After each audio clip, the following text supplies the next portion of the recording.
Kollywood hero కార్తీతో పాటు Andrea రీమాసెన్ కాంబోలో తెరకెక్కిన చిత్రం ఆయిరతిల్ ఒరువన్. ఇప్పుడు ఈ చిత్రం మరోసారి థియేటర్స్లోకి రానుంది.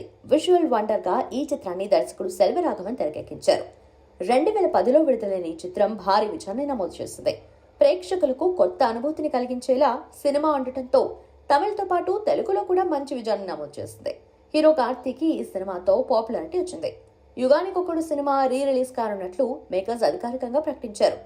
15 ఏళ్ల తర్వాత చోలాస్ మళ్లీ తిరిగి వస్తున్నారని వారు ఒక పోస్టర్ విడుదల చేశారు.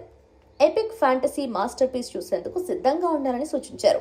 ఏపీ, తెలంగాణ, కర్ణాటక, అమెరికాలో మార్చి 14న ఈ చిత్రం రిలీజ్ కానుందని ప్రకటించారు. అయితే ఇప్పటికే ఈ సినిమా తెలుగు వర్షన్ ఆహా ఓటీటీలో స్ట్రీమింగ్ అవుతుంది. తమిళ వర్షన్ సన్నెక్స్ లో అందుబాటులో ఉంది. యుగానికొకడు సినిమాకు సీక్వెల్ ప్రకటన కూడా వచ్చేసింది. ఈ చిత్రానికి కొనసాగింపు ఉంటుందని దర్శకుడు సెల్వరాఘవన్ అధికారికంగా గతంలోనే ప్రకటించారు.